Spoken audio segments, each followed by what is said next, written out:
Olá, queridos e queridas, mais um IVPcast começando com muita alegria, chegando na sua casa, no seu trabalho, eu aqui na minha mesa, você aí do outro lado. Que bom estarmos juntos mais uma vez em mais um episódio aqui do IVPcast. E você, tá tudo bem?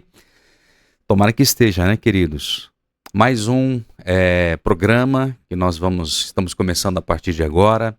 Só lembrando a todos vocês que pedimos com todo carinho para que você possa curtir, nos seguir, também nos ajudar a levar a maior quantidade de pessoas, número de pessoas possíveis a toda a população de Caldas Novas e toda a região. Então, você é o nosso parceiro, nós fazemos aqui tudo com muito carinho, né, com um áudio bacana, com um vídeo legal. Nossa parte, estamos sempre fazendo o melhor para você e você. Nos ajude a alcançar o maior número de pessoas possíveis, porque esse é o nosso intuito de vida. Tocar vidas, levar informação, levar aquilo que edifica, levar também a palavra de Deus, tá certo? Deus te abençoe abundantemente. Hoje eu tenho a alegria de receber aqui pela primeira vez, acredito que de muitas, né? Ela que é major da Polícia Militar de Caldas Novas, está trabalhando especificamente, tá certo? No 3º Batalhão Maria da Penha. Hoje nós iremos saber de tudo dela. Deise Pereira Vaz Veiga. Seja bem-vinda, minha querida. Tudo bom, pastor Alexander, né? Alexander, é isso mesmo. Tudo bem aqui? Eu vou corrigir porque o pessoal sempre me chama de Deise, mas é Daíse. Daíse, me perdoa. Mas não tem problema, porque a maioria absoluta vai falar Deise, e eu sempre comento isso, que o Deise é minha irmã, né? Meu pai deu uma complicada na situação, colocou no meu nome de Daíse e minha irmã de Deise. Então, foi assim, não tem problema, porque é algo comum, né? Que todo lugar que a gente vai, a gente tem que falar, mas tranquilo. Então, pastor, muito obrigado pelo convite, é uma alegria imensa estarmos aqui, né? Falando de algo tão importante, né? Primeiro sobre o batalhão, mas comentar também a respeito da violência doméstica, fechando o mês das mulheres, né? Com uma pauta tão importante e necessária de se falar. Muito obrigado pelo convite. Vamos primeiro falar um pouquinho, né, do seu lado pessoal, né? Que todo mundo tem o seu lado pessoal, lógico, né? Você não é só aquilo que você faz, né? Tem uma essência aí, tem uma história aí. Você é natural da onde? Sou natural de Goiânia. Nasci em Goiânia. Além da farda, né? Eu gosto sempre de falar sobre isso. Existe a Daíse, né? Nasci em Goiânia. Meu pai, ele é policial militar aposentado. Eu acho que desde aí, então, eu já tive esse interesse pela corporação, né? Minha mãe, dona de casa, sempre cuidou muito bem da gente. Moramos sempre no mesmo lugar. Inclusive, eles moram sempre no mesmo lugar, ali no Parque Ateneu. Nasci, cresci ali. Sou casada com um policial militar também, há 7 anos. O Sargento Veiga, né, da CPE de Aparecida.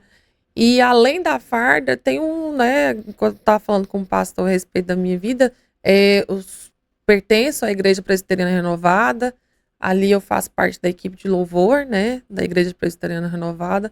É algo que eu sinto um prazer enorme, né, de estar louvando mesmo, de estar cantando, de levando a palavra através, né, daquilo que Deus deu, dom que Deus deu pra gente. E dentro da instituição, a gente tem alguns vídeos também, né, que louvores. A Polícia Militar, se eu não me engano, desde 2022, a gente começou um projeto ali de reunir policiais de cada unidade, montar um grupo, né, e aí já foram feitas várias, né, canções, e acaba que essas canções chegam não só no estado de Goiás, mas em outros estados. Então a gente acaba que também usa isso dentro da farda, dentro da corporação. Então é uma honra muito grande para nós fazer parte também desse projeto dentro da instituição. Você é moradora de qual cidade hoje? Sou de Aparecida de Goiânia. Aparecida de Goiânia, exato. Estamos lotados em Rio Verde, né? Só que aí acaba como que a cidade de Goiânia, Aparecida ali é um ponto central para ir para outras cidades, né? Porque o batalhão não compreende somente Caldas e não somente Rio Verde, compreende 69 cidades ao total. Então eu não resolvi não mudar, né, para a cidade de Rio Verde, porque para mim é mais centralizado saindo de Goiânia, como por exemplo para vir para cá, para ir para para Catalão, também faz parte, em Tumbiara. Então eu faço da seguinte forma, meio de semana praticamente todo, até quarta, quinta-feira eu fico em Rio Verde, e quando há demandas nas cidades, eu desloco para essas outras cidades, partindo ali de Goiânia mesmo, de Aparecida. Uhum. Assim, esse batalhão específico, Maria da Penha, não tem muito tempo, não. Não. O terceiro batalhão Maria da Penha, ele foi criado no ano passado, né? Em agosto de 2025, houve uma descentralização, existia somente um batalhão Maria da Penha. Para Goiás inteiro. Para o estado todo, e existiam núcleos, né? Cada unidade da Polícia Militar existia um núcleo da Maria da Penha. Então, o governo do estado de Goiás, vendo essa situação, criou, então, outras unidades para descentralizar, dar mais autonomia, colocar um policial militar que esteja capacitado, né, na questão de atendimento às vítimas de violência doméstica.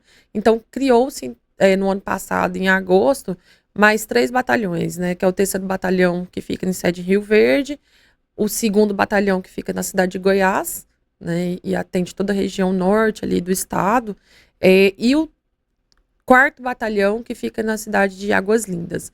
E cada unidade dessa aí, nós temos uma oficial, né, mulher, que comanda, que está à frente dessa unidade. Como é que surgiu aqui em Goiás?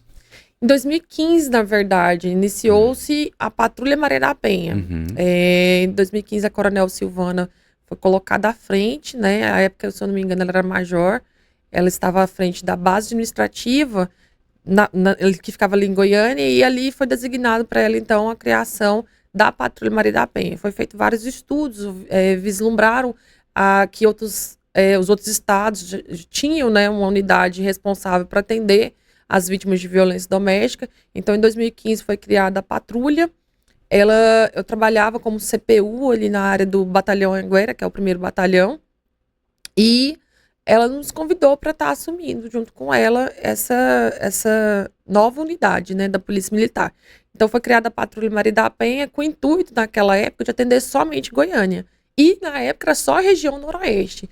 Tendo visto o número maior elevado, estatística do maior número de ocorrências, de incidências de violência doméstica naquela área, então criou-se prioritariamente, naquela época, somente para atender a região noroeste. A partir do que a gente foi trabalhando, a gente foi primeiro divulgando o serviço, atendendo e tendo resultado para a população, expandiu-se então a patrulha. A patrulha saiu então da região noroeste, assumiu Goiânia por completo, e aí em 2017 houve uma expansão maior, que foi para mais 24 municípios no estado de Goiás. Então a gente fez uma capacitação, onde existia, né, delegacia da mulher, foi criada então uma unidade da Patrulha Maria da Penha para o atendimento e o acompanhamento das medidas protetivas que foram deferidas pelo Poder Judiciário. Então o início mesmo foi em 2015, mas somente em 2020 que nós tivemos a criação do batalhão, né, que descentralizou total, né, das unidades, como sendo somente uma patrulha, né, e criou-se então uma unidade independente, um batalhão Maria da Penha com sede em Goiânia, e com essa ramificação através de núcleos, né, em todas as unidades policiais no estado de Goiás. Como que foi? Você foi convidada para comando, ou surgiu uma vaga e você... Eu fui convidada. Eu estava no ano passado na assessoria de comunicação da Polícia Militar. Eu era subchefe ali da assessoria de comunicação, e à época eu tinha o interesse, é claro, de estar comandando a unidade, né? Eu já tinha sido subcomandante na cidade de Trindade, então essa área eu tinha interesse de ser comandante, né? E aí surgiu o convite, o tenente-coronel Wallace, que foi meu comandante também na assessoria de comunicação, que a gente chama de PM5, né? Na PM5 ele saiu e foi virou sub do CME, que é o Comando de Missões Especiais, e ele me convidou e eu aceitei. Falei, não, é um desafio. É claro, conversei com o meu esposo, falei, vai ter algum problema que eu vou passar a maior parte fora de casa. E também eu solicitei, aquele policial que estava aqui sem farda, falei, o motorista, liguei para ele trabalhava comigo desde o início ali no batalhão Anguera, no primeiro batalhão. Falei, Sargento Leandro, você tem interesse? Bora. Então aceitou. Então, assim, tudo foi, como se diz, desagou mesmo para que desse certo, né? Tanto meu esposo não se opôs, não achou ruim, e nem o motorista, né? Que eu precisaria de um motorista, como eu falei no começo aqui em off, a gente só no mês de agosto, nos 7 primeiros dias, nós rodamos quase 3.000 km. Então é muita coisa. Então, assim, o motorista ele veio para auxiliar mesmo. E aí foi feito o convite, e como eu já tinha participado, né, da criação da Patrulha Maria da Penha, e consequentemente, né, que se virou a unidade que hoje é reconhecida, eu aceitei. Falei, não, é um desafio que eu quero. No início eu imaginava que eu não voltaria, vou falar a verdade, porque quando eu trabalhei, foram quase 4 anos, no final eu adoeci, né? A gente vê muita coisa feia. Então, assim, né? e algumas coisas eu não desassociava, eu me envolvi muito, e no final eu adoeci, eu falei, não, e toda vez que alguém chegar e falar assim, mas você vai voltar, eu falo, não, não volto, não vou voltar, mas Deus sabe de todas as coisas, eu acho que eu Você acha tinha que que ele tava estar te aqui. preparando? Eu amadureci, né? É claro, a gente, no começo, eu era segundo tenente quando eu entrei, não, era primeiro tenente, e assim, a gente amadurece na carreira, né? Você vai vendo que da forma como você iniciou, não teria condição de você crescer dessa forma. Então, assim, houve um amadurecimento profissional e pessoal da minha parte que fez com que eu aceitasse e ver que, na verdade, foi a melhor escolha para mim. Gosto demais, como eu falei, que eu gosto de falar do serviço, eu gosto de mostrar a necessidade, né, desse batalhão, por mais que tem muitas pessoas que acham que seria até desnecessário. Eu sempre falo isso nas palestras, falo assim, o bom seria, o mundo ideal é que não existisse nem a Lei Maria da Penha. Que eu não precisasse de uma lei para falar olha, você não deve machucar e matar a sua esposa, né? Então, assim, eu não precisaria dessa unidade. Então, bom seria que não existisse mesmo. Mas quando a gente... Nem policial, na realidade, né? Quando você abre o jornal e vê a realidade que está hoje, né? Hoje, na verdade, a gente tem um movimento que está crescendo aqui no estado de Goiás, falar sobre isso, né? Que a violência, ela tá ali presente, né? Muitas vezes era mascarado, muitas pessoas não gostavam de falar, muitas pessoas achavam que era até, não, é frescura, não, esse é um perfil das feministas, mas não tá escancarado. Quando a gente olha as estatísticas, a gente vê que a maior parte, as mulheres que vêm a óbito no estado, isso é um perfil não só do estado de Goiás, mas a nível nacional, você vai ver que a maior parte delas foram mortas por companheiros e ex-companheiros. Então, assim, aí quando você tem um lado oposto, é claro que o maior número de hoje de óbitos, de homicídios, é de homens, a maioria, né? Então, assim, mas quando você pega uma análise, né, do quem seriam os autores, da mulher, a maioria é ex-companheiro. E companheiro que é diferente dos homens, que muitas vezes é envolvimento com crime, com tráfico, com drogas, né? Então, assim, não tem esse autor íntimo, né? Essa pessoa com que você tem confiança, que você vive. Então, a necessidade de se ter uma unidade especializada é por isso. Porque tá aí escancarado, todo mundo vê. É uma realidade triste, mas que a gente tem que encarar, né, com coragem mesmo de combater. Eu falo sempre pro pessoal assim que, na verdade, o nosso serviço preventivo é o que a gente tem a fé mesmo que vai mudar essa história, que é mudar a cultura, né? A cultura machista que está impregnada mesmo na nossa sociedade. Então isso não é a pequeno prazo, não é a mesma coisa de combater uma organização criminosa, que você tem ali toda uma estrutura, né, de inteligência, de integração com outras forças. O combate à violência doméstica é diferente. Você está combatendo algo que está na estrutura da sociedade, no núcleo ali, né, familiar, e que muitas vezes, seja por várias situações, nem a própria vítima ela identifica que ela é uma vítima, que ela está sofrendo, né? Que ela é vítima de um abusador, de um narcisista, de uma pessoa que está ali é uma violência de gênero, né? Que tem essa repulsa mesmo pelo gênero feminino.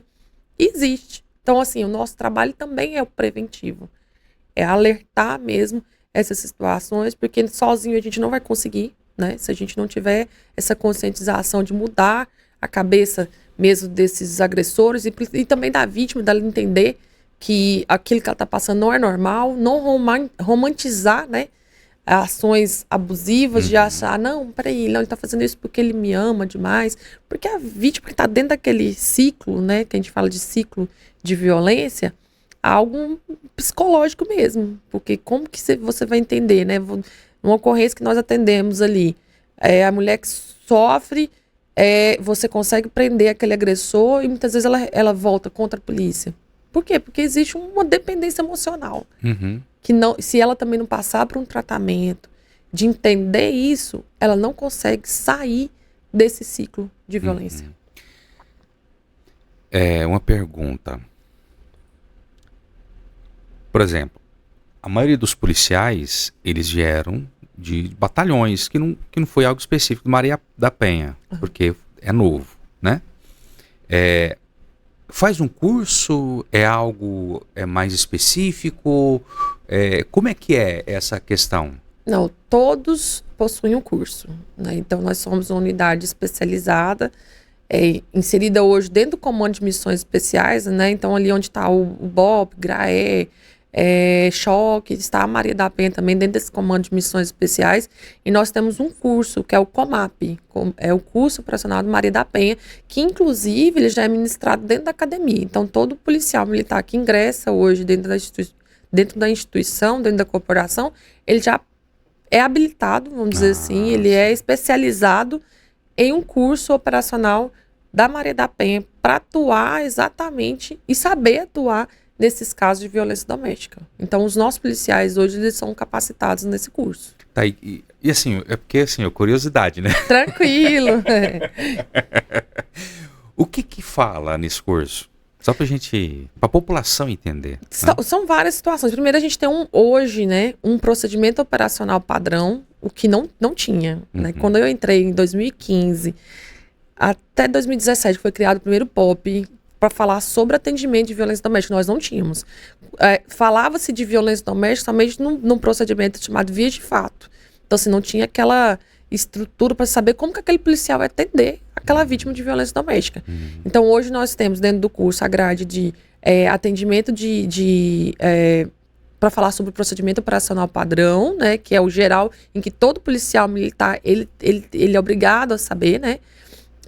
E hoje tem também o POP, que é especializado só para quem trabalha na Maria da Penha. Então, isso foi um avanço dentro da instituição, não existia. Então, dentro desse curso nós temos isso, e também a questão de atendimento de ocorrências de gênero, legislação penal. Então, assim, o policial militar ele é capacitado, né, numa grade curricular. O curso ele não é extenso, se eu não me engano, hoje nós somos um curso de 15 dias, mas que durante esses 15 dias há uma imersão mesmo desse policial militar para entender o que é trabalhar com violência doméstica. Como eu falei, não é um simples crime, não é um roubo. Eu sempre falo isso nas palestras, né? Se o senhor for vítima de um roubo, o senhor não vai querer passar a mão na cabeça do bandido. O senhor quer que seja aplicada a lei, que ele seja preso, que ele cumpra. Agora, quando nós falamos de violência doméstica, não. Nós temos um envolvimento emocional. Ele é o pai desses filhos, ele é o amor dessa mulher. Ela pôs, né? Planejou uma vida inteira com ele. Então, assim... Mais complexo, né? Muito mais. Muito mais. Então, o policial militar, para trabalhar, ele tem que saber desse envolvimento. Eu sempre conto de uma ocorrência que a gente atendeu quando eu estava em Goiânia, para relatar exatamente isso. Né? Nós fomos ali, a mulher, ela vivia, os filhos estavam em cárcere privado, trancados dentro de casa, o marido tinha, e não foi ela que denunciou, foi um vizinho, né? Isso é até interessante falar, porque muitas vezes a pessoa fala que em briga de marido e mulher não se mete colher. Na verdade, aqui em Goiás a gente tem que meter algema. Então, tem que denunciar. Então, aí teve os vizinhos que denunciaram, e aí nós deslocamos até a residência dessa mulher, e lá, o atendimento que eu tive com ela, esse atendimento inicial, ela tratou muito mal a equipe. Então, muitas vezes, quando a gente não tem esse entendimento, né, de saber, de se colocar, a gente fala empatia mesmo, se colocar no lugar dela, porque ele tinha raspado a cabeça dela, e torturado ela a noite inteira, tinha quebrado os dentes da boca dela, tinha estuprado ela, usando um pedaço de madeira da cama. Ele tinha feito horrores, esfaqueado ela na região do ombro. E quando a gente chegou lá, ela negou tudo. Mas por que ela negou? Porque ela estava com medo. E hoje a gente sabe, né, que muitas vezes você leva, aí tem audiência de custódia, ele sai. Então, assim, como que a pessoa, você não se coloca no lugar? Ela tinha filhos menores que dependiam dela. Ele nunca deixou ela trabalhar. Então, foram 15 anos de relacionamento, que essa mulher ela nunca teve um emprego, ela não tinha, né, como você não entender o motivo. Você tinha como, de situação, de entender os motivos dela. Então, ela tinha esses motivos. E depois de muito tempo conversando, a gente foi explicar, olha, nós estamos aqui e eu vou fazer de tudo para te auxiliar. Aí que ela abriu, ela chorou bastante e ela confessou, porque ela, na verdade, quando a gente perguntava do cabelo, ela falava que ela que quis cortar. Os dentes, ela falou que os dentes que ela tinha quebrado na boca, ela caiu. Ela tropeçou, caiu. Ela tinha ido na Romaria de Trindade e tinha tropeçado nas escadarias e tinha quebrado os dentes. Então ela dava uma desculpa pra tudo. Mas claro, né, a gente trabalha com isso há muito tempo. Né? Por isso que existem essas capacitações, não só para nós também, mas, por exemplo, quem trabalha na saúde também, ele tem que ter essa sensibilidade de entender, peraí, essa mulher pode ter sido vítima, né? Então aí, por mais que ela negava, que dá para entender porque ela estava com medo, né, receosa daquilo, a expertise mesmo de trabalhar com isso que faz a diferença. E nós conseguimos tirar ela, assim, foi algo que eu me envolvi bastante, porque eu fiquei em torno de quase 15 dias, a gente conseguiu um abrigo para ela. Ela ficou com muito medo dele sair. E, assim, foram dias e dias a gente correndo atrás de emprego, a gente conseguiu emprego. A questão dos dentes, teve a gente foi numa TV, e aí lá teve um empresário que auxiliou ela nessa... de devolver a dignidade para ela, né? Imagina, ela que... Depois que ela foi confessar, falou, não, ele fez isso, cortou, rapou no zero a cabeça dela, porque era algo que ela gostava muito. Então ela tinha uma paixão pelo cabelo, cuidava do cabelo. Então ele quis exatamente acabar com a imagem dessa mulher, né? Então por isso que a gente fala que é um crime de gênero. E aí a gente conseguiu depois de muito tempo. E aí tem um fato interessante, que eu falei que eu fui subcomandante lá na área de Trindade. E teve nós estávamos na festa, na Romaria, né, no policiamento ali, e ela estava lá, ela estava trabalhando, e ela me encontrou, né, naquela multidão, todo mundo sabe como que é a Romaria de Trindade, ela me encontrou, ela veio, abraçou e agradeceu. Até hoje, até aquela época, ele estava preso, né, ele foi condenado ali por tortura, entre vários outros crimes, tentativa de homicídio, né, então, assim, foi algo que eu vi na prática, aquilo que a gente faz, né, de salvar a vida, né, muitas vezes a população, as pessoas, né, gostam de visualizar somente o que errou, né, o que não deu conta de fazer, e aquilo que a gente fez, né, quantas vezes que a gente salvou, quantas vezes que a gente conseguiu dar dignidade, devolver para ela a dignidade, para ela dar conta de sair desse ciclo, porque não é fácil, porque quem tá de fora, né, não entende, mas quem tá dentro daquele ambiente tóxico ali, em que há uma manipulação, uma constante ameaça, essa vítima, se ela não tiver esse apoio, ela não consegue sair mesmo, não. E para ela ter esse apoio, e aí vem, por isso que a gente fala muito a respeito disso, de que muitas pessoas condenam essa mulher, tentam achar um motivo dela ter sido vítima. Aquele caso, por exemplo, lá em Tumbiara, eu gosto sempre de citar ele, que eu gosto de ver os comentários nas redes sociais, né? E ali a gente vê o tanto que a sociedade está doente. Muitas pessoas perguntaram assim, por que não matou ela, né? Falo daquele caso que foi morto, o pai matou os filhos. Por que não matou essa mulher? Numa naturalidade tão grande, né? De que achar assim, a mulher cometeu alguma coisa que ela mereceu ser morta, né? Então é uma realidade triste, e aí acaba que quando a gente fala isso, a gente também tem que falar para a família, né, de apoio, de não julgar, do ambiente que ela vive, na comunidade que ela vive, né, de saber que aquela mulher, ela tá passando aquilo lá porque ela quer. Não, a mulher não tá apanhando porque ela quer, não. Né? Então muitas vezes é porque ela não tá dando conta de sair daquele ciclo. Você falou aí que você trabalhou na vida daquela mulher 15 dias. Sim. A polícia, ela trabalha, a polícia normal, ela trabalha só no momento, no ato. Sim. Né? De vocês é diferente? Vocês acompanham o procedimento? Faz um acompanhamento. Entendendo o que eu queria falar, né? Ou seja, não é só aquele momento. Não. Vocês acompanham a situação durante um tempo. Exatamente. Essa mulher, ela não é considerada como vítima para nós mais. A partir do momento que ela solicita a medida protetiva, que é deferida essa medida, ela passa a ser nossa assistida. Então, a gente faz um acompanhamento rotineiro dessa mulher. Então, assim, não é somente... muitas vezes... Antes da criação do batalhão, muitas vezes até o autor virava, pegava aquela medida que é um papel, rasgava. Quem vai controlar isso aqui? Quem vai saber que eu estou cumprindo ou não essa distância? Então, com a instituição e da criação do batalhão, não, hoje tem uma unidade que vai olhar se aquele autor, aquele agressor daquela mulher está cumprindo. Então, a gente faz uma assistência mesmo para essa mulher. Acaba que a criação, sim, de um vínculo, ela tem sempre o nosso telefone. Se houver o descumprimento, a gente vai mover, né, toda a rede de apoio para aquela mulher. É claro, nem tudo depende da gente. Nem tudo vai depender da instituição, mas o que depende de nós, essa mulher, ela pode ter certeza que nós iremos mover mesmo para que haja efetividade mesmo e cumprimento dessas medidas. Legal. Qual que é a estrutura hoje da corporação Maria da Penha? Do nosso batalhão, isso, né? Isso. O nosso batalhão, nós temos a sede em Rio Verde, que é a sede mesmo do batalhão, e nós temos pelotões, né? Divididos em 3 companhias. A primeira companhia ali em Rio Verde, aí naquela companhia eu tenho o pelotão de Quirinópolis, o pelotão... Não, na primeira companhia eu tenho o pelotão de Quirinópolis.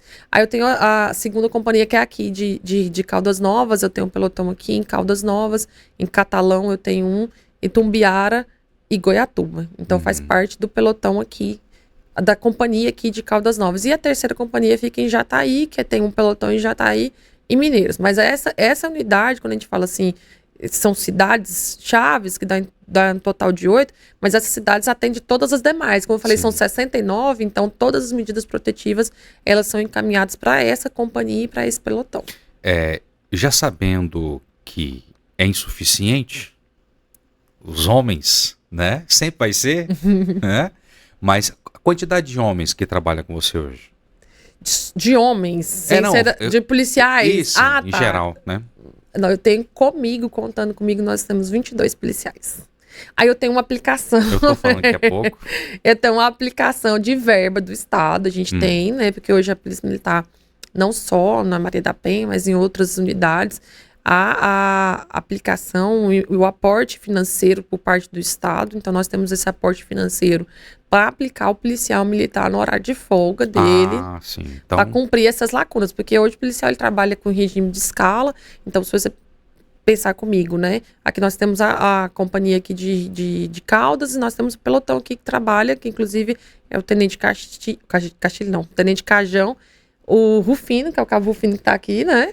E a Cabo Pâmela. Então, nessas lacunas, né, da seringa das folgas dele, a gente aplica com a verba, o aporte financeiro que é feito pelo Estado, através da ajuda de custo, que é chamada AC4, né? Então, a gente faz essa aplicação do efetivo para... Já ajuda, né? Com certeza. E aí a gente também tem um apoio do município, não são todos. Na verdade, o meu apoio que eu tenho hoje é da cidade de Rio Verde. O prefeito de Rio Verde, ele sensibilizou desde o primeiro momento que a gente chegou na cidade.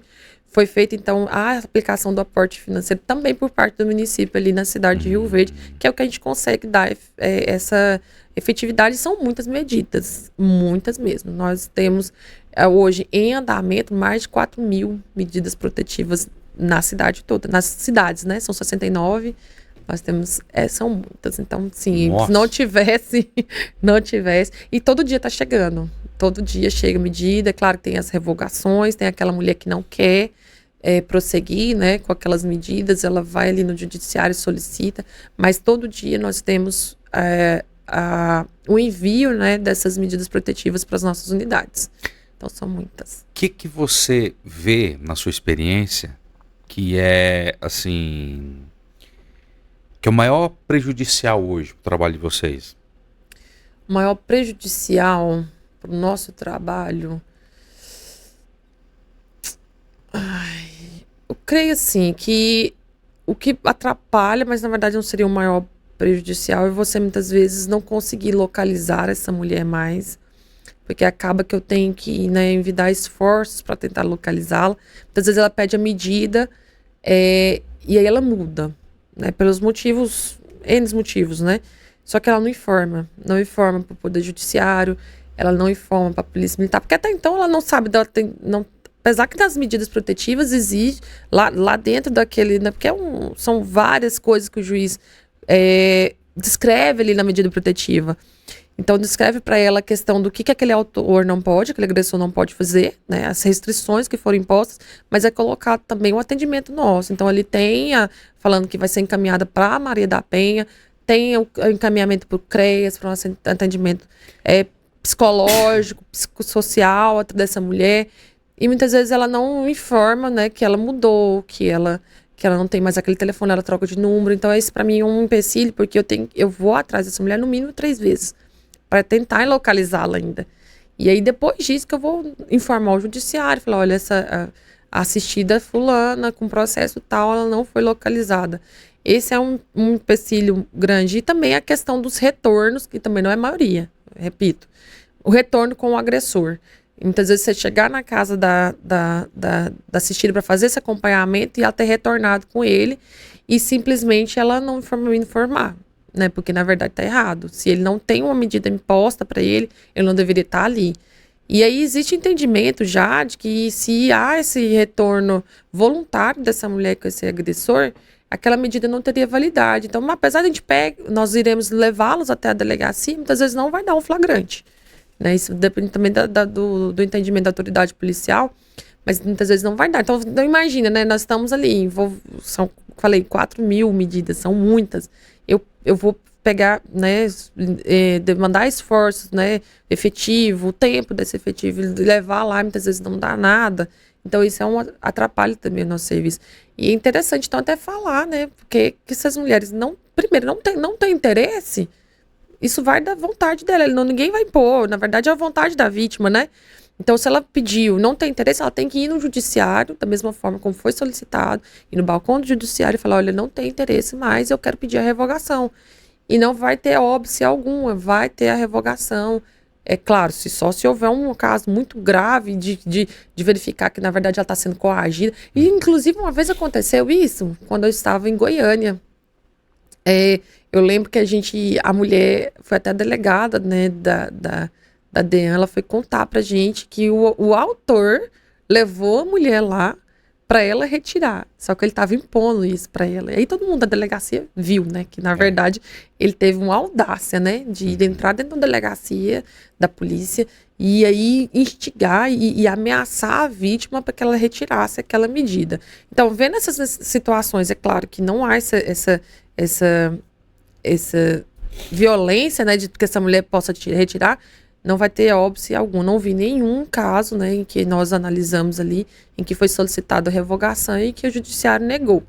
Então, não tem interesse, faça esse deslocamento mesmo até o Poder Judiciário e solicita essa revogação da medida. E ao mesmo caso, mudou de interesse, informe também o Poder Judiciário, porque acaba que muitas vezes nem eles vão localizar, aí tem que fazer intimação por edital, tentar localizar essa mulher. Então, assim, e como o volume é muito grande, né, a gente quer focar nas mulheres exatamente que estão em estado de vulnerabilidade, em que há uma necessidade mesmo, que o agressor muitas vezes é persistente em tentar descumprir essa medida e tentar localizá-la e tentar quebrar as medidas impostas pelo judiciário, e que ela está na situação de vulnerabilidade e que a gente possa, com a nossa ação, impedir que algo pior possa acontecer com essa mulher. Então, a gente tem um foco nessas mulheres. Então, se não houver necessidade, desloca, retira essa medida protetiva. Mas depois aconteceu uma outra situação, a medida protetiva ela pode ser solicitada a qualquer momento na delegacia novamente, né? Então, esse talvez seja uma das piores situações que aconteça mesmo, de não localizar essa mulher através, seja do telefone, porque a gente sempre liga. Quando a medida protetiva chega pra gente, a gente tem um telefone nas ocorrências. Se não tiver esse telefone, que acontece muitas vezes não ter, a gente faz as pesquisas de inteligência no sistema que nós temos para tentar localizar essa mulher de todas as formas. E aí, não localizando, então a gente acaba que tem empregando mesmo efetivo numa situação em que essa mulher não foi localizada, né? Uhum. Tem vítimas que é abusada, apanha e já virou um ciclo, aquela situação. Só que eu acredito que ela pensa, poxa, tá, vou denunciar e vai ser preso, e minha vida? Eu acredito que acontece muito isso. Acontece. Né? Acredito que acontece muito isso. E, infelizmente, muitas das vezes, não tem aquela rede de apoio Sim, necessária para a vida dessas mulheres, né? Você compreende isso? sim, acontece. Tanto é que nós olhamos ali, muitas vítimas, elas possuem contra o mesmo agressor várias medidas. Então, muitas vezes ela vai lá, revoga uma, porque ela acredita, né, que ele vai, não vai cometer de novo aqueles mesmos crimes que ele cometeu, acredita, dá uma chance, aí vai lá, acontece tudo de novo. E elas solicitam outra medida. Então, existem várias vítimas nesse mesmo perfil. A gente acaba compreende, porque, como eu falei, porque a gente tem que compreender o porquê que ela não prossegue com essa medida. Acaba que a situação, por exemplo, tem muita gente que acredita que se a mulher for na delegacia e falar que não quer, por exemplo, em lesões, em ameaças, não depende mais da vontade dela. O processo ele vai correr. O processo ele vai ter o seu prosseguimento normal. Agora, a medida protetiva não, depende da vontade dela querer ou não essa medida, né? Entendi. Então, assim, o processo ele vai continuar contra esse agressor. Mas muitas vezes o que acontece? Ela acredita mesmo, né? Dá mais uma chance, ela tem uma dependência financeira, ela não se vê, né, longe, né, desse relacionamento, ela quer dar chance para esse relacionamento. E acaba que eu sempre falo isso, a partir do primeiro desrespeito, né? Houve seja violência psicológica, violência, né, moral, violência física, ninguém muda ninguém, pastor. Ninguém.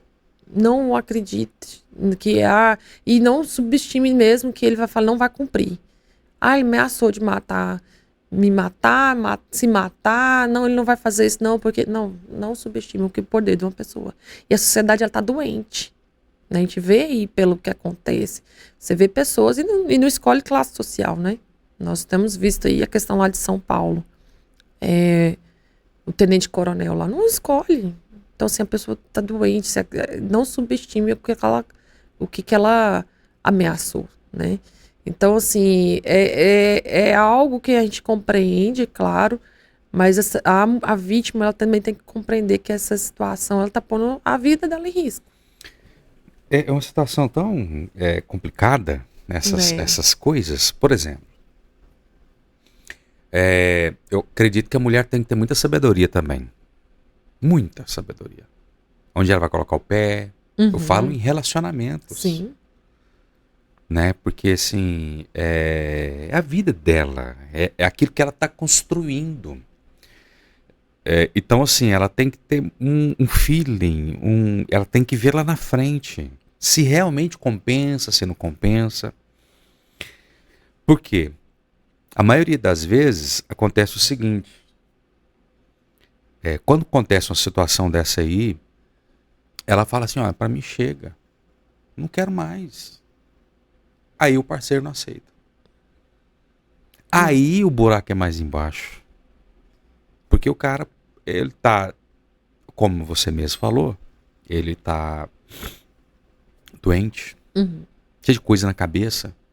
E o capeta ajuda também. Então, assim, as coisas, a maioria das vezes, não acontecem da maneira que nós gostaríamos que acontecesse.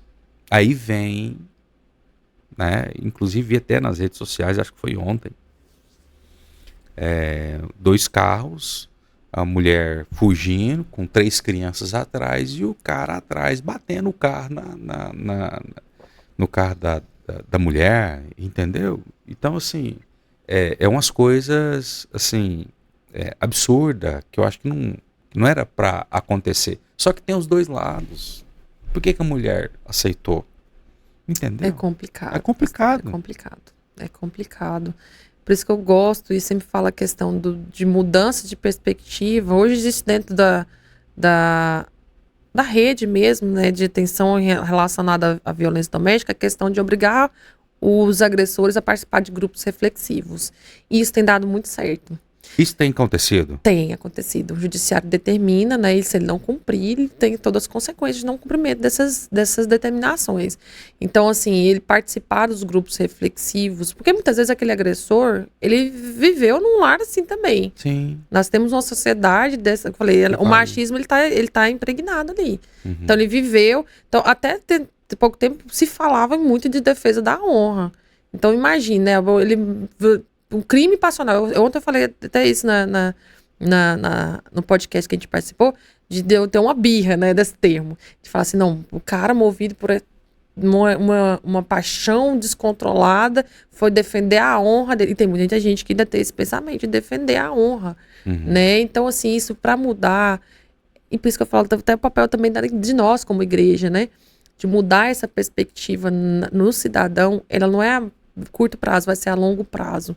Até um dia, nas minhas palestras, eu sempre coloco a respeito das revistas antigas, né? Tem um pedacinho lá que eu fiz um recorte, em 1957, 1960, alguma coisa assim, de frases do como que a mulher deveria tratar. Seu marido chegou de casa cansada, a mulher tem que fazer, sabe? Aquela situação, assim, de subjugar. Não era submissão, é de colocar ela em papel inferior ao homem, né? Tem uma outra frase lá tão besta, gente, tem esses erros espalhados por toda parte, porque seu marido, se quiser chegar fumada, tá tudo organizadinho. Ah, nossa, eram absurdos, e aquela sociedade não aceitava. Então, assim, as pessoas e nós, se a gente não policiar, pastor, nós mesmos a gente olhamos muitas coisas e falamos assim, nossa, mas essa, né, tá ali porque quer, tá apanhando porque gosta. Tem muita gente que ainda tem essa mentalidade. E não é, né? Não é há algo muito maior, algo muito, né, mais profundo do que simplesmente, essa mulher tá ali porque gosta. Então tem para mudar mesmo essa perspectiva, esse machismo que está impregnado ainda na sociedade, ele é tempo. E é muita, né, palavra mesmo para mudar esses homens, a criação como é feita, né? Um dia desse, eu estava num podcast lá na prefeitura de Rio Verde, e a delegada falando, né, que ela era a única mulher da família, dos irmãos, né? E aí a criação dela foi diferente. O pai dela falava assim, não, mas você não pode fazer isso porque você é menina. E eu falei assim, nossa, engraçado, na minha família eu não me recordo nenhum dia, apesar que eu e minha irmã Daisy, né? Meu pai nunca, nem minha mãe colocou empecilho de falar assim, não, você não pode fazer isso porque você é mulher, né? Mas tem gente que de colocar, e aí muitas vezes a mulher cria nessa perspectiva de achar o Dom Juan conquistador. E as vítimas, muitas vezes, ela cai nesse papo desses narcisistas, manipuladores, exatamente, porque ele não começa um truculento com ela, ele começa um Dom Juan mesmo. E aí, depois que ele jogou, a isca que pegou, a dificuldade de sair disso é muito grande. Nós estávamos no final de semana exatamente falando sobre isso. Foi um evento para falar sobre a face oculta do abusador. Dessa questão mesmo do abusador, dele ganhar a vítima dele, ganhar a confiança, e aí ele prende ela numa teia que ela não consegue sair. E são muitos casos, né? Quando a gente tiver a declaração lá eu citei o caso do tenente coronel, ele coloca, eu sou o macho alfa e você é a fêmea, como que foi? Fêmea beta, gama? Que você deve obediência, que, sabe? Tem gente que tem esse mesmo pensamento até hoje, e acaba que isso está impregnado, e para mudar isso a gente é uma luta de mudar isso mesmo, né? Então não é fácil. É um assunto bem delicado, né? Demais. É bem delicado. Porque, assim, eu acredito que a sociedade, ela tá meio perdida. A gente vê isso pelos comentários, né? Entendeu? O que acontece. Ela tá meio perdida, porque o homem agora não tá sabendo o que ele é, e nem a mulher tá sabendo o que ela é. Exatamente. Tá meio perdido. Por causa disso que eu acho que tá acontecendo tantas coisas, assim, erradas, atrapalhadas, né? Que o pessoal não tá claro aquilo que eles são. Eu ontem, inclusive, falei fui num evento da igreja, né? E aí, quando eu falei a questão do homem, muitas vezes, ler somente aquela parte que a mulher tem que ser submissa. Mas o que a Bíblia fala sobre o marido? Ele tem que amar a sua esposa como Cristo amou. Cristo amou entregando pela igreja. Então, esse amor sacrificial mesmo, de sacrifício, muitas pessoas não estão entendendo, né? E aí inverteu. E virou essa sociedade doente, corrompida, e a violência doméstica E a violência dentro do lar, quando a gente fala de violência doméstica, a gente vê também que envolve muitas vezes não só contra a mulher, mas contra os filhos, os mais vulneráveis, os idosos. Então existe isso aí é algo que nos preocupa, porque muitas vezes as pessoas falam assim, mas nem tudo é segurança. Não, mas acaba que deságua na segurança pública. Não vai desaguar na segurança pública. Nós somos os maiores, nós somos os maiores interessados nessa redução, porque as ocorrências que nós mais atendemos, no 190, é a ocorrência envolvendo violência doméstica.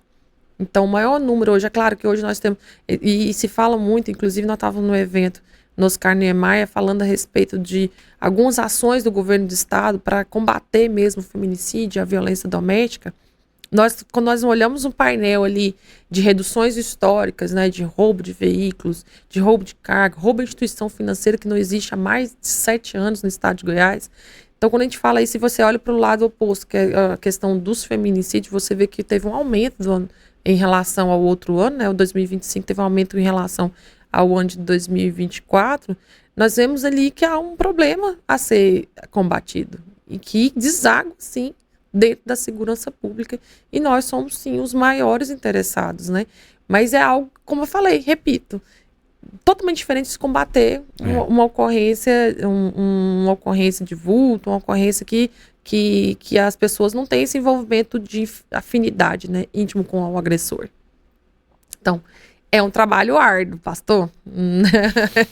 Não é fácil. E complexo. A questão porque é muito complexo. Uhum. É complexo. É porque vocês entram numa área que não é 2 mais 2. Né? Vocês entram numa área que é comportamental, que é visão, que tem sentimentos. E aí, na hora que tem sentimentos, aí já começa a complicar. Porque vocês precisam... vocês, toda a sua equipe, precisa ter um feeling também de psicólogo. Não é? Vocês entenderem o que está acontecendo por trás da situação. Tem mesmo. Então é algo totalmente diferente. Assim, eu trabalhei em vários locais, trabalhei como CPU na área do 1º Batalhão, e eu falo que é mais fácil, na verdade, você lidar com o crime para combater desses outros crimes do que violência doméstica. É porque você chega lá, resolve, pronto. Você vai aprender, você não vai ter ninguém, acabou. Né? E não é assim. Não é assim. Não é. E aí a gente tem esse papel aí preventivo, e eu tenho muita fé. Eu falo assim, gente, a questão nossa maior é focar sempre no preventivo. Inclusive, eu falei para os meninos que nós temos ali a questão da produtividade nossa, né, de olhar o que cada policial faz no serviço e pontuar e agradecer o serviço dele nisso, mas a gente tem focado bastante no preventivo. Preventivo mesmo, de levar conscientização, de levar mudança através também da informação, né? Porque quando nós vemos, por exemplo, eu vou levar o comparativo da questão das mortes de mulheres, de feminicídios no ano passado. Nós tivemos 59 feminicídios. Quase 90% das mulheres que vieram a óbito no ano passado no estado de Goiás sequer não tinham uma ocorrência. Nunca teve. Não tinha nada contra esse agressor.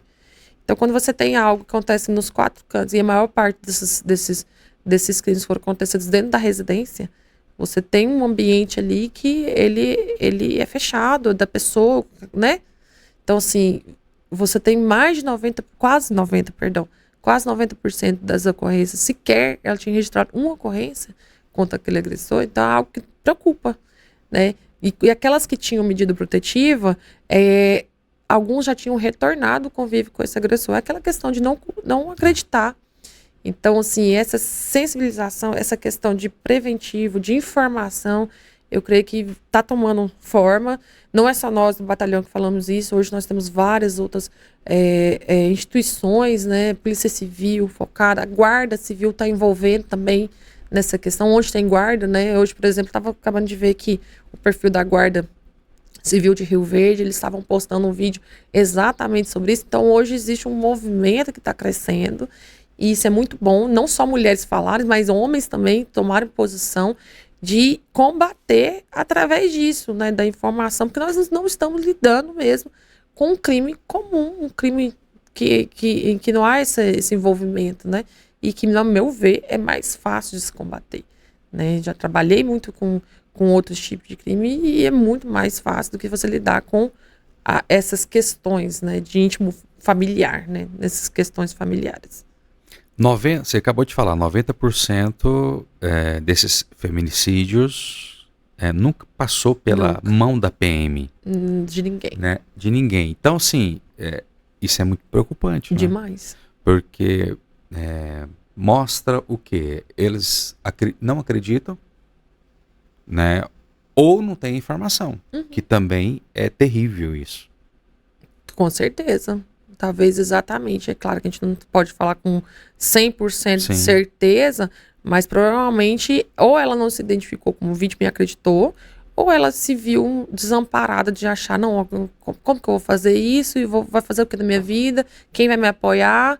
E existe ainda muitos casos, até assim, eu vejo depois, o pós, né? Depois que aconteceu, aí tem gente que fala assim, nossa, o relacionamento deles era complexo mesmo. Já vi ele fazendo. Então, muita gente até do núcleo familiar sabia que aquele relacionamento era conturbado. Mas aí intitulam aquele agressor como sendo um pavio curto, um cara explosivo. Ah, não, porque quando ele bebia, ele fazia isso, ele fazia aquilo.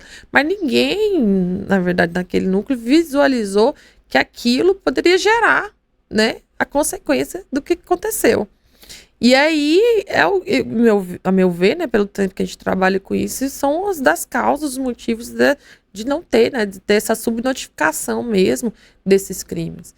Então, reforço, a família que vê, oriente, dê apoio, não julguem. Acho que a gente colocar, principalmente no papel nosso, de não sermos julgadores, né, de colocar o dedo na cara dessa mulher e falar assim, olha, se você fizer isso, você vai acabar com a vida desse homem. Já aconteceu de não ocorrência exatamente pessoas falarem isso. Mas você vai fazer isso com ele? Ele é um pai das suas filhas, você vai acabar com a vida dele, ele não é bandido, porque a pessoa entende que bandido somente aquele, né? Ele não é uma pessoa do mal, né? Então ele tem muitas vezes uma vida social ali em que ninguém muitas vezes até acredita que ele é capaz de fazer, né? Então mas dentro da casa, naquelas 4 paredes, ele transforma em uma outra pessoa. E aí o julgamento vem. Não, peraí, você vai acabar com a vida do seu marido? Você vai acabar com a vida dele? E até o agressor vem e fala pra ela. Eu fui numa ocorrência, inclusive eu citei dela ontem, chamou, né, a gente foi acionado via telefone. Eu não estava trabalhando na Maria da Penha, eu estava no 1º batalhão. E aí nós deslocamos até aquele local. Chegando lá, a casa estava toda quebrada, que ele tinha quebrado. E ele tinha saído, e tinha machucado essa mulher, tinha saído com o filho menor, eu creio que deve ter 1 ano e pouquinho. E uma chuva, ele estava na chuva com esse menino. E aí, a mulher toda machucada, a casa toda quebrada. E aí, eu pensei, não, a viatura estava estacionada de frente à casa, né, dessa mulher. Falei, acho que ele vai ver a viatura, ele não vai retornar aqui. Pensei comigo, vamos pegar a mulher, vamos levar na delegacia, fazer o registro, lá ela solicita as medidas protetivas e aí a gente vê a questão da criança, né, vai ter que localizar essa criança. E aí passou, quando a gente tava começando a sair, ele chegou na maior cara de pau, ele voltou e perguntou, mas por que tem polícia aqui? Ele achou um absurdo, a polícia tá ali. A mulher dele toda machucada. E aí quando eu falei pra ele que ele tava preso, a gente foi fazer o algemamento, ele se jogou no chão como se ele fosse uma criança. E ele dava birra, e ele batia o pé, e ele falava assim pra ela, tá vendo, fulana, o que você tá fazendo comigo? Olha o que você fez. E aí, ele jogou a culpa todinha nela. Né? Então, assim, e muitos abusadores fazem isso. Ele inverte. Né? Tudo que ele fez, ele machucou a esposa dele, ele saiu com o filho dele menor numa condição climática que não tinha condição.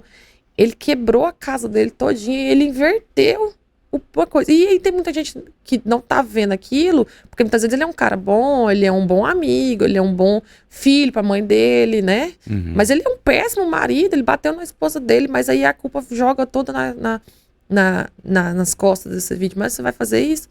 Você vai acabar com a vida dele. Então, são N situações, igual eu falei, é muito complexo. É muito complicado. Meu Deus do céu. Não é fácil. Que a gente queria que todo mundo vivesse bem, né? Então, com certeza. Que houvesse respeito. Que respeitasse a decisão. Muitas vezes essa mulher falar que não quer, né? Não quer aceitar. E hoje existe uma preocupação muito grande nós como segurança pública. Hoje existe um movimento, inclusive, com os jovens. Tem um movimento, eu não conheço muito a fundo, vou falar só do que eu vi, né? Que é a questão do Red Pill. Eu não sei muito bem o que é, você sabe, Rufino? Tá acompanhando o que é? Parece que é questão relacionada a como se fosse uma coisa muito extremista. Não, tá tendo um movimento, assim, de que a gente assusta dentro do meio de jovens, né? Inclusive saiu uma trend, aqueles negocinhos de que jovem gosta. Parecendo que eu sou bem velha, né? Que a gente tá em jovem. Os jovens, essa geração, tem uma trend lá que é assim, o cara mostrando o que ele vai fazer se ela falar não pro pedido de casamento dele. Você viu? E aí ele mostrava, era tipo um saco de pancada, e quebrava, batia, quebrava os trem, sacava uma faca aqui e vinha pra... Então essa foi a trend do momento de gente copiando. Então imagina, a pessoa não aceita o não aceitou. Isso teve até um caso recente de uma jovem, né, adolescente, não, ela tem 18 anos, que ela foi esfaqueada porque ela falou que não queria namorar com aquele rapaz. Então, existe um movimento que preocupa nós como segurança pública, preocupa a gente que trabalha com isso, de muita gente, as pessoas acham, não, mas isso ficou lá no passado, hoje, não, ainda está presente. Eu acredito que, por isso que é importante os pais falar não para os filhos. Exatamente. Aí, no dia que escutam, não aceita. Não. Exatamente. Se revolta. Cresceram recebendo tudo que eles queriam, né? Isso. Então, sim, tudo é família. Tudo no núcleo familiar. Tudo é núcleo familiar. Tudo é criação de filhos. Tudo é como que... por isso que, inclusive, ontem eu recebi aqui no nosso podcast, uma das vereadoras aqui de Caldas Novas, né? Inclusive, eu falei com ela sobre essa questão, né, dessa casa da mulher. Porque se ela chegasse e falasse assim, tá, mas eu vou sair aqui de casa, tenho os filhos, eu não tenho trabalho, eu não tenho... Então, é muito, muito restrito. Então, tem que ter uma gama de proteção aonde essa mulher ela pode estar, pelo menos por enquanto, né, fazer um curso, começar a trabalhar. Então, assim... como eu te falei, não é simples. Não. Hoje no estado de Goiás nós temos um programa do governo que talvez até muitas não conheçam, né? Que é o Goiás por Elas, que vem para amparar mesmo. Tem um auxílio financeiro, é claro que tem todos os requisitos, né, para estar ingressando com esse pedido, mas hoje a Secretaria de Estado de Defesa Social, ela dentro da Secretaria tem o Goiás por Elas, que tem uma gama de projetos e programas do governo para exatamente essa parte da mulher ela conseguir se reestruturar, se reerguer e sair desse relacionamento, né? Então tem esse auxílio financeiro, tem um atendimento psicológico para essa mulher e tem uma gama de situações mesmo que é ofertado para essa mulher que passa por violência doméstica. Isso eu não sabia. Tem. Como tá que aqui, tem nosso folhetim aqui. Deixa eu ver se nesse aqui... Eu acho que no outro. No outro você tem a Goiás Social. Aqui, não, tem aqui, ó. Aqui. Esse do aqui, esse do MEI? Tá vendo? Tem Goiás por Elas. Isso. Auxílio de R$300 mensais para mulheres em situações de violência que estejam em vulnerabilidade social. Tá, mas elas entram em contato? Tem inclusive o telefone aqui nesse folhetim nosso, tem aqui, deixa eu ver. Eu acho que site, um e-mail, um local. Superintendência da Mulher. Esse folhetim tem, tá vendo? 6282700214. 6298270. O senhor tá vendo? Bem no finalzinho, ficou pequenininho, mas faz parte do Goiás Social. E quando a gente vai nessas palestras, quando a gente realiza... A senhora tá nova ainda, viu? E eu tô percebendo, ele é muito pequeno mesmo. Mas, Parabéns, quem tiver com problema de vista não vai ver. Aqui tem, ó, 98362 também, 060191. Então, quando nós realizamos as nossas palestras, esse aqui é um folhetim que é do nosso batalhão. Legal. Inclusive, nós temos um apoio, né? A gente vai fazer mais 6 mil desse aqui para poder estar entregando. Pode distribuir na cidade. Pode distribuir. Na cidade aqui da Caldas Novas, vamos atualizar, porque o telefone que está aqui ao final dele, ele é um folder que era do batalhão lá de Goiânia. Então, nós temos um telefone aqui que é do batalhão de Goiânia, mas enfim, entrando em contato, eles irão informar também o nosso, né? Mas nós estamos fazendo uma reformulação exatamente na parte dos contatos. Mas ele tem, pastor, o senhor tem razão, a pessoa tem que ter uma vista muito boa, mas tem aqui, sim, o telefone da Superintendência da Mulher, que faz parte da Secretaria de Estado de Defesa Social, e possui todos esses programas voltados para as mulheres vítimas de violência doméstica, né? Então, assim, muitas vezes ele não tem esse conhecimento, então tem esse aplicativo Mulher Segura. Aqui a gente tentou ver, tá funcionando? Tá, né? Aqui em Caldas está em manutenção. Tá em manutenção, mas mesmo, enfim, é um aplicativo que nas mãos mesmo ali no celular, seja num celular com Android ou com iOS, ela pode baixar e ter acesso a esse aplicativo Mulher Segura, que ela, de forma mais rápida, né, e segura, ela tem um assinamento da viatura. Então, quando clica, claro, tem todos os termos, porque quando a pessoa vai gerar a ocorrência, não é um teste, ainda é bom informar, ela vai estar gerando uma ocorrência real, né, que vai cair no Copom. O Rufino está me passando que aqui está em manutenção, mas eu creio que isso será sanado rápido. Então, assim, clicando, ela vai ter criando uma ocorrência real que vai cair no atendimento, no teleatendimento da Polícia Militar. Então, Ou a gente está fazendo. É interessante a pessoa baixar, né? Interessante. Por mais que agora, nesse exato momento, exatamente. Tá instável, mas é interessante ela baixar esse Mulher Segura aqui. Exatamente. Então, assim, são informações interessantes. Nós estamos fazendo só a adaptação de alguns telefones úteis para essa mulher e, na verdade, para todo mundo, né? Que quando a gente vai fazer uma palestra, a gente procura todas as escolas, enfim, são vários locais para a gente levar esse tipo de informação. E informação, ele tem salvado vidas, né? Quando a gente fala de novo de 90% das pessoas não procuraram nenhum tipo de apoio com a segurança pública, seja Polícia Militar, Guarda ou Polícia Civil, muitas vezes também é uma falta de conhecimento dessa mulher. E aqui também nós temos, inclusive aqui, esse aqui o telefone tá maior. Ele tá mais visível. Ela gostou.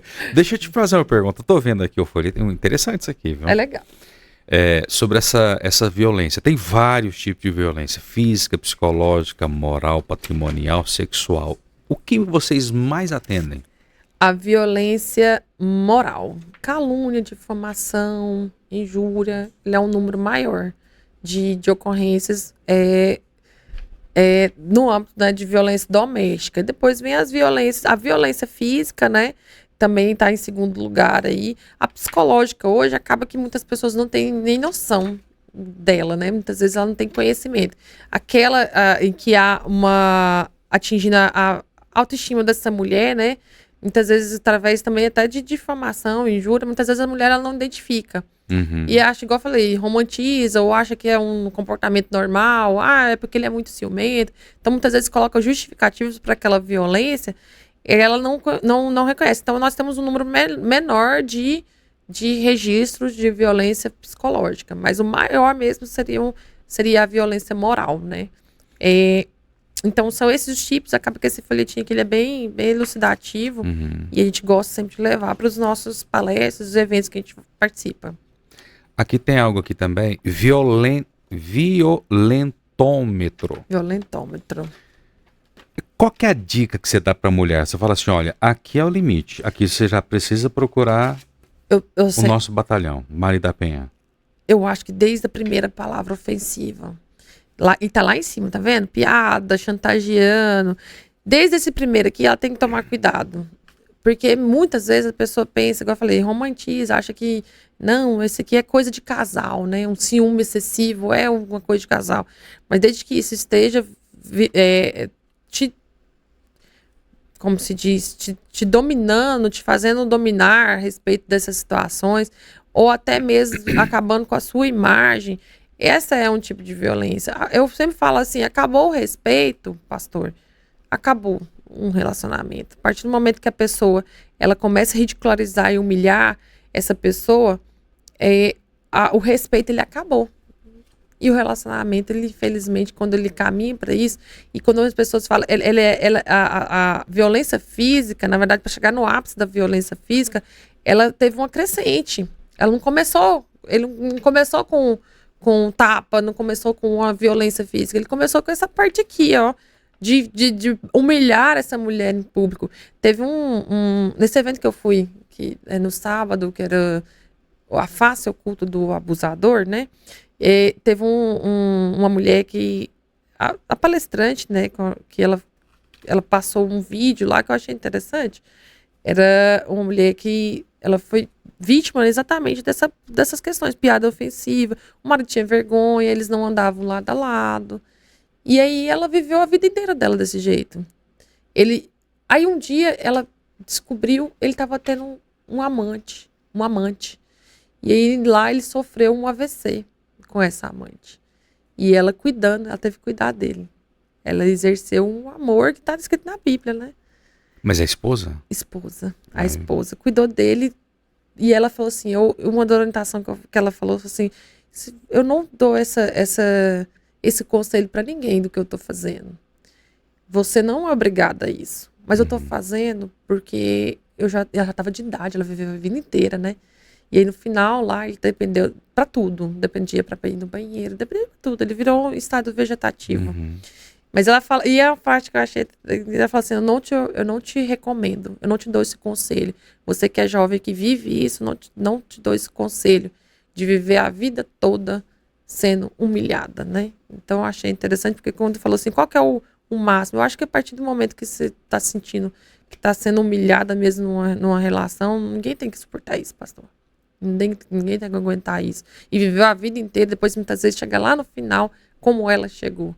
Então, assim, as pessoas têm que buscar meios mesmo de sair e ajuda exatamente para conseguir sair dessa violência. Muitas vezes esse agressor, ele é assim com ela, aí quando ele muda de parceira, ele é também com a outra. E aí vai virando um ciclo, ele não enxerga que ele tá causando mal na outra, não. Ele não vê isso, ele não consegue ver.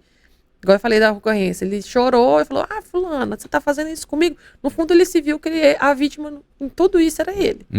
Então, não muda. Deus muda, claro. Mas a gente mesmo com nossas palavras, eu vou mudar fulano, que ele vai sair. Não muda, pastor. Não muda. Tem mais alguma coisa que você gostaria de acrescentar no nosso bate-papo? Acho que a gente falou tudo, né? Eu acho que foi bem explicativo. Sim. Gosto muito, né, de estar nessa parte de falar sobre isso, de dar voz, né? Para nós é um prazer muito grande passar o que é o Batalhão Maria da Penha, levar o conhecimento do que é o Batalhão Maria da Penha. E um último final, denuncie, não se cale. O silêncio, né, ele pode ser decisor ali, um divisor de águas mesmo na sua vida. Né? Quando nós falamos 90% das mulheres não tinham falado nada para ninguém, nunca tinham registrado a ocorrência, elas se manteram caladas, né, diante de um perfil abusivo, de um relacionamento agressivo desse autor e que gerou a morte dessa mulher. Muitas vezes as pessoas falam assim, mas a medida protetiva não salva. Como nós podemos mensurar isso, pastor? Quando eu falei que nós temos 3.700, não, quase mais de 4.000 mulheres que são atendidas pelo nosso batalhão, e essas mulheres, elas conseguem, sim, elas nos relatam que a partir do momento dessa medida protetiva, que ele foi intimado dessa medida protetiva, ele tem respeitado, a maioria tem respeitado, então ela tem validade, sim. Então, quantas vidas foram salvas com o primeiro passo, com basta, né?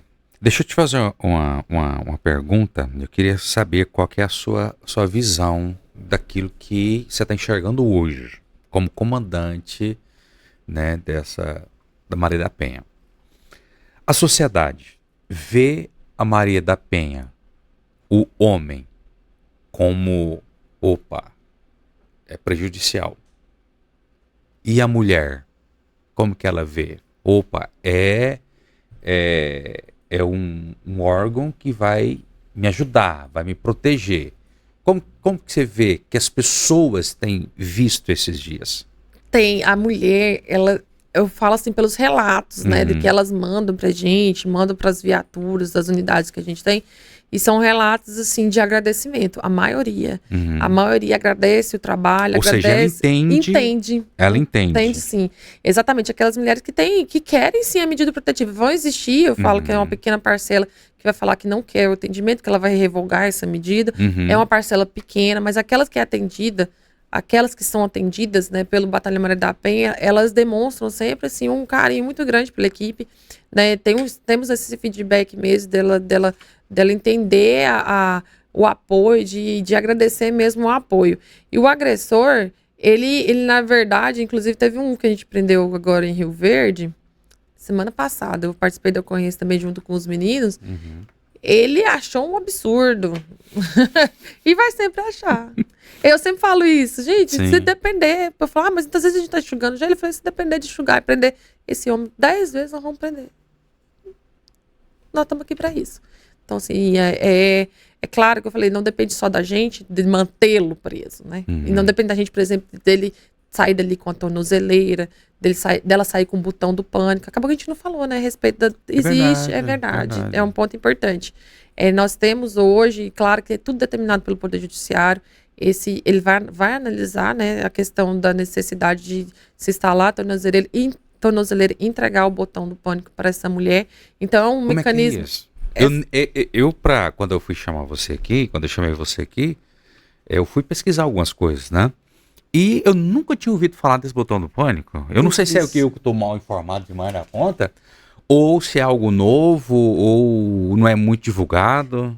Nós temos, claro, nós temos um quantitativo limitado. Eu não sei o quantitativo, que na verdade quem faz, a instituição que faz o controle dele é a Polícia Penal.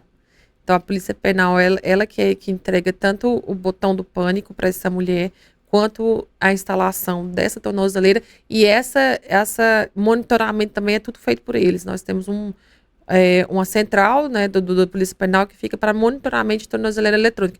E não é somente, essas tornozeleiras, esse quantitativo não é somente para violência doméstica, não. Na verdade, ela é tornozeleira de todos os apenados ali, né, que foi determinado pelo Poder Judiciário, que hoje existe uma política de desencarceramento. Então, não tem, são várias, né, situações em que é entregue, então, que é inserido, colocado, né, instalado, vamos dizer assim, a tornozeleira nesse autor, né, desse fato. Então, nesse caso de violência doméstica, que é o caso que tenha o botão do pânico, ela só é determinada pelo Poder Judiciário. Então, a mulher ela tem um local que ela faz a retirada, ele é um aparelho que ela tem que carregar, e a partir do momento que há essa aproximação, tanto da tornozeleira quanto do botão, é acionado para essa mulher, ela fica ciente que aquele agressor está perto. Então, leva aquele nível de alerta, e a Polícia Penal faz o monitoramento. Se ele estiver quebrando aquela situação, eles que vão também no local para